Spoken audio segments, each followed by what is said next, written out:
Early next morning, the search party limps into the cabin clearing, bearing the bodies of their dead and wounded comrades. Jane! Jane Porter! Is, is it really you? Thank God you are safe. We feared the worst when Esmeralda told us of the gorilla. I'm quite all right, William. The forest man rescued me. Pangs of jealousy twist Clayton's heart. Oh, so that half-savage saved you, eh? And where is he now? He returned into the jungle. Hmm, possibly to join his tribe, the same tribe that attacked us, killed our men, and captured Lieutenant Diarno. It's not true. I will never believe that.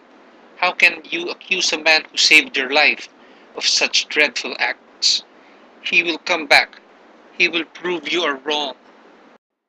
Possibly, Miss Porter, but anyone can tell you he is only a beast of the jungle. As he strides away from Jane's hurt glance, Clayton's mind goes back. How could I be such a cat to make insinuations about a man who came to my aid the day we were put ashore in this strange land, when I searched for Professor Porter in the jungle? Professor, Professor, answer me! I had no idea anyone was watching me from behind the heavy foliage. It's growing dark. I must return to the cabin before I'm completely lost. Oh, it's a lion. He's after me. Nowhere to run. The lion is almost upon him. It was the wild man who leapt from the trees onto the lion's back. Single-handedly, he slew the beast and did save my life. Jane, I had no reason to speak as I did of the forest man. Perhaps it was because of my own unstrung nerves. Stay close to the cabin, Jane, with your father and Esmeralda. We will find Diarno. Hours later, it's a village. Keep your rifles at the ready, men. The area is completely deserted. Driven by a superstitious fear of Munango Kiwati, the natives have fled their compound. Monsieur Clayton, look here, in these ashes. What is it? A shred of Lieutenant Diarno's uniform, with blood on it. I fear he is no more. Some distance away, high in the jungle's tallest tree. Where am I? Who? Now I remember. You saved me from the savages. Diarno watches in amazement as the wild creature writes on a smooth piece of tree bark. I am Tarzan of the Apes. Who are you? During the days it takes Diarno to recover his strength, he teaches Tarzan to speak French, and the Ape-Man is an apt pupil. Tarzan explains how he rescued Jane from the renegade Turcos. Diarno is astounded. Tarzan tells Diarno of his early life among the great apes, when he became their king after slaying Kerchak. Mongo wishes to steal my she. Thaka is too old. One day, you too will be old, Mongo. Leave Thaka and his she in peace, or you will answer to me. Tarzan describes his nocturnal visits to the native village, bent on obtaining food and implanting fear in the hearts of the superstitious people. Soon, the superstitious natives set aside foodstuffs for Munango Kiwati, the evil spirit of the jungle. I must leave the apes and find my own people. Now that you are well, Diarno, we will return to the cabin. I will carry you. I am too heavy, mon ami. It is too far. With a low chuckle, the ape-man lifts Diarno like a babe and glides swiftly through the trees. You constantly amaze me, Tarzan. Already, we are here. But my ship, it is gone. Everyone has gone. They left the rifle, ammunition, food. They must intend to return. But when? She did not wait. See here, Tarzan. There is a letter. For you. Tarzan? And the ape-man is gone. Far to the east, Tarzan hurtles through the terraced treescape. Even as Tantor, the elephant, shrieks a greeting, the ape-man does not acknowledge.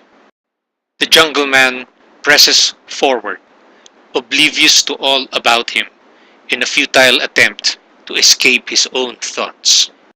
She did not wait for me. Alone in the cabin as night falls. How will I exist here alone? Will the ship return before the beasts or the savages find me? Oh, what's that? Something at the door.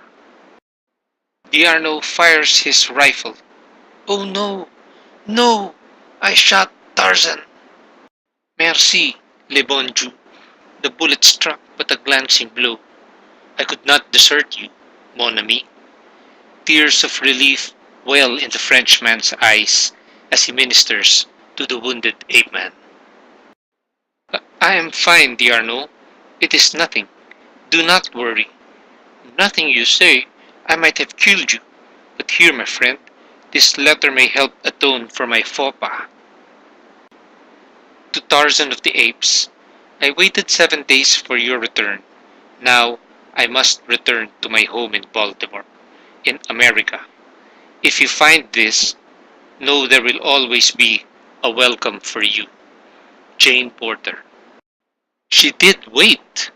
Diarno, where is America? Several days later, the two men start out for civilization.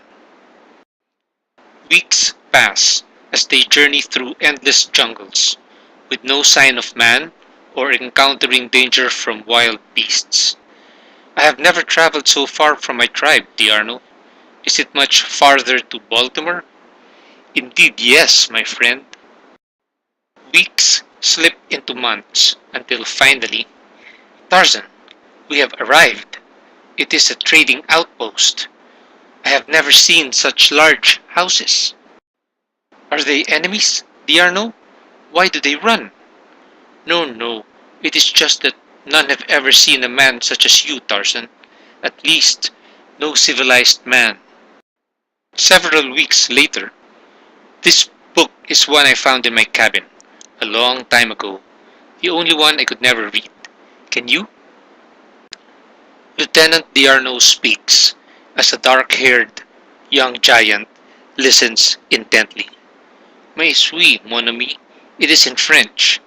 It is odd that though you speak French as well as I, you can read only English. It is Tarzan. Read it to me, please. For many years, I have thought of the story this book may contain. It, it is a diary written by Lord Greystoke, telling of his wife and child. You must be that child, Tarzan. No, Diarno. The skeleton of a baby was found in that cabin. My mother was Kala, the she-ape. That cannot be. You are a normal man, Tarzan. See here, the child's fingerprints have been pressed onto this page. Fingerprints? Yes, my friend, a means of identification, one that never changes throughout one's life. As the two friends stepped out into the compound, a madman running amok. He does seem a bit perturbed, mon ami. The wild man lunges at Tarzan with his sword, but the jungle lord is ready for him. He nimbly dodges the attack, lifts the wild man over his shoulders, and hurls him to the ground as though he were but a small child. Minutes later, a grateful constabulary arrives. Thank you, Monsieur Tarzan. You will be rewarded for your brave action. No, no, it was nothing. A reward will help pay for your portage to America. As you say, Diarno. Paris, several weeks later. Tarzan, I will send you a report of the results concerning the fingerprints we found in Greystoke's diary. Diarno, you have been a good friend. Tomorrow, I leave for America to find Jane. Aboard the ship bound for America, Tarzan learns to speak English from his fellow passengers. The Lord of the Jungle arrives in Baltimore, USA. Miss Porter, Mr. Tarzan, to see you. Jane, who? It, it's you, the wild man. Tarzan, I say, old man, good to see you again. You know my fiancé, William Clayton. He is now Lord Greystoke, and we are to be married in a fortnight. I do hope you can stay for the occasion, old man. After all, we owe you our lives. Pardon, cablegram for Mr. Tarzan. Fingerprints prove you are Lord Greystoke. Congratulations, Diarno. Yes, Tarzan. It really took a bit of persuasion before Jane finally promised to be my wife. But tell me, old man, how did you get into the jungle anyway? Tarzan stares at the man who is going to marry the woman he loves, the man who has Tarzan's title and estates. He has the proof of heritage in his pocket.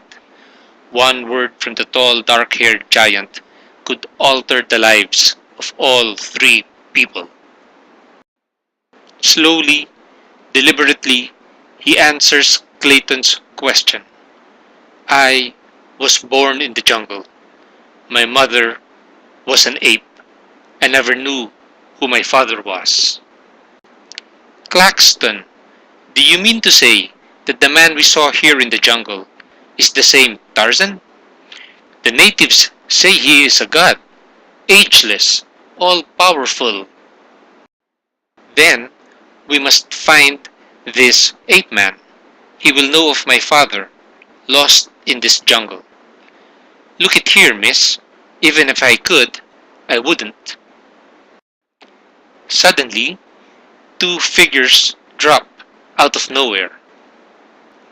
Father, father, thank heavens, you're alive. Better to thank that man. If it were not for him, I would surely have perished after the safari's carriers ran away with the supplies. I am in your debt, sir, but how can you remain here, in this cruel wilderness? Come back with us. Who can say where the true civilization is? In the jungles or beyond, where men kill one another from greed and debasement?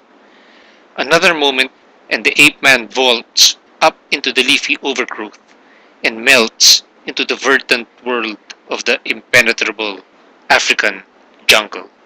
The end.